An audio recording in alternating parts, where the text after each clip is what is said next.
এখানে প্রতিবাদ করো। দেশে এত কিছু ঘটে যাচ্ছে, একটা দেশের পুলিশ প্রধান তার যে নথি বের হয়ে আসছে, গা শিউরে ওঠে এই সমস্ত দেখলে। সারা বাংলাদেশ এমন কোন জায়গা নাই যেখানে এই বেনজিরের নজিরবিহীন থাবা না পড়েছে। অনেকে কলাম লিখেছে, সংবাদে হেডলাইন করেছে, সম্রাট শাহজাহানের প্রেমকেও হার মানিয়েছে পুলিশ প্রধান বেনজিরের স্ত্রী প্রেম।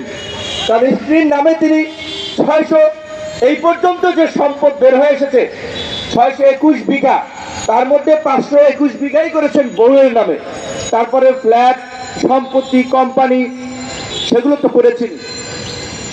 একটা পুলিশ প্রধানের যদি এই অবস্থা হয়, তাহলে বাকি পুলিশের উচ্চপদস্থ কর্মকর্তাদের কি অবস্থা? মাঠে যারা কাজ করছে, পুলিশের কনস্টেবল, এসআই, তাদের এই লেভেলে যাওয়ার অ্যাক্সেস নাই, এত বড় দুর্নীতি করার জায়গাও নাই। কিন্তু আজকে যারা police super, SP, additional SP, DIG, আমি বলেছি যে এই যে আপনার 64 জেলার এসপিদের বিরুদ্ধে তদন্ত করেন, ডিআইজিদের বিরুদ্ধে তদন্ত করেন। এখন আমরা দেখি কয়েকজন ডিআইজি আছেন, পুলিশের আইজিপি কে চেনে কয়েকজন মানুষ, তার চেয়ে ডিআইজিরা হিরো। কারণ তারা এই যে স্বরাষ্ট্রমন্ত্রী, প্রধানমন্ত্রীর একেবারে গণভবন পর্যন্ত তাদের অ্যাক্সেস আছে। এই পাওয়ারকে, এই ক্ষমতার অপব্যবহার করেই কিন্তু এই বেনজিররা তৈরি হয়। এই স্বরাষ্ট্রমন্ত্রীদের আস্কারায়, এই প্রধানমন্ত্রীর গণভবনে যাওয়া আসার সুযোগেই কিন্তু এই বেনজির আদিশরা তৈরি হয়েছে। আমার দুঃখ লাগে, কষ্ট হয় একটা জিনিস ভেবে, নিজেরা এমপি মন্ত্রীরা হইলাম, দুঃখ নাই।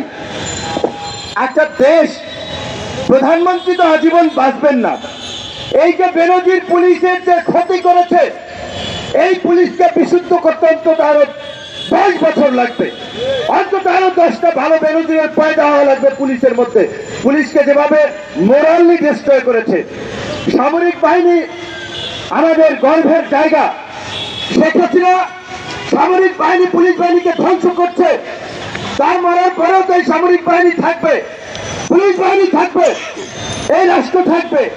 কিন্তু এই যে বাহিনীগুলোর যে অধপতন ঘটিয়েছে, আজকে অনেক আর্মির সিনিয়র কর্মকর্তারাই বলে যে আগে আমরা রিটায়ার্ড করার পরে ভাবতে পারতাম না যে আমাদের একটা প্লট হবে, গাড়ি হবে, এত সুযোগ সুবিধা।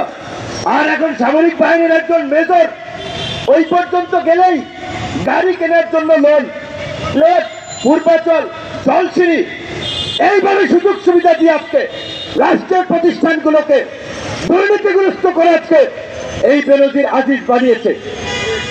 আমাদের তো ভবিষ্যতে চলতে হবে। এইভাবে আজকে পুরো সমাজকে নৈতিকভাবে অধপতন ঘটিয়েছে। শিক্ষকরা জাতির গর্ব, জাতির মেরুদণ্ড, শিক্ষকদের কাছে চোরের মেরুদণ্ডে পরিণত করেছে। শিক্ষকদেরকে ভোট চুরি করাচ্ছে, আওয়ামী লীগের পক্ষে স্লোগান দেওয়াচ্ছে। বঙ্গবন্ধু শেখ হাসিনার পূজা না করলে চাকরি করা যায় না সরকারি চাকরিতে। এই চাকরি বাঁচাতে আজকে তারা নিজের নীতি নৈতিকতা বিসর্জন দিয়েও তারা আজকে এই ফাঁসিবাদের দালালি করছে। আজকে মালয়েশিয়ার সিন্ডিকেট নিয়ে আমরা দাঁড়িয়েছি। এই সিন্ডিকেটের হোতা কারা? ইতিমধ্যেই তো বের হয়ে এসেছে। বাংলাদেশের অর্থমন্ত্রী, এই লোক কি ফকিন্নি? এই লোকের কি টাকা পয়সা অভাব? আদম ব্যবসা করা লাগবে এই লোকের, তাও নিজের পৌরে নামাইছে, মাইয়ার নামাইছে আদম ব্যবসা করতে। এই রকমের ঘৃণিত জঘন্য ব্যক্তি হচ্ছে এই দেশের মন্ত্রী। এই লোটাস কামালের পরে আরেকজনের কথা একজন বলেছে, 1/11 সময় খুব পাওয়ারফুল এন্টি কারাপশন কমিশনের একজন সমন্বয়ক ছিলেন সম্ভবত জেনারেল মাসুদউদ্দিন চৌধুরী। অবনত দেশে থাকতে দেওয়া উচিত হয় নাই। 1/11 এই কুলাঙ্গারদেরকে দেশ থেকে পিটিয়ে সীমান্ত দিয়ে ভারতদেরকে পার করে দেওয়া দরকার ছিল। আজকে এই জেনারেল মাসুদউদ্দিন এই দেশের এমপি হয়, 1/11 সময় খেয়েছে। আব্দুর রহমান ভাই যেটা বলেছে, ব্যবসায়ীদেরকে তুলে নিয়ে চান্দাবাজি করেছে। এখন এই জাতীয় পার্টির ঘাড়ে সবার হয়ে শেখ হাসিনার আশীর্বাদ নিয়ে পার্লামেন্টে বসে আবার এই আদম ব্যবসার সিন্ডিকেট করে তুলেছে। এই মাসুদউদ্দিন, এই লোটাস কামাল, এই আরেক বেনজির, ঢাকা 20 আসনের এমপি, সবাই কিন্তু আওয়ামী লীগের এমপি। দেখেন আরেকজনের কথা আর কি বলবো, আমাদের সাধারণ সম্পাদক বলেছেন পীড়িত ওবায়দুল কাদেরের পেয়ারের লোক, পীড়িতের লোক, ঘনিষ্ঠ বাজের লোক। কাজে এই কুখ্যাত লোকের বিরুদ্ধে কথা বললে রাস্তা দিয়ে হাইটে যেতে পারবো কিনা সেটা তো সন্দেহ। কারণ আমার অফিস আলরাজিতে ওই নিজাম হাজারির স্নিগ্ধ ওভারসিজ ওই পল্টনের ওইখানে একটা অফিসে।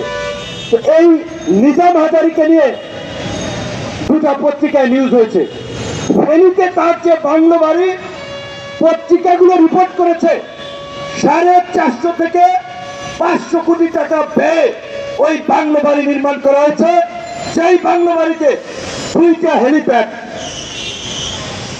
4টা না 8টা সুইমিং পুল, বিদেশি দেশি এত জীব জন্তু, মাছের খামার, ফুলের বাগান, একেবারে একটা রাজপ্রাসাদ।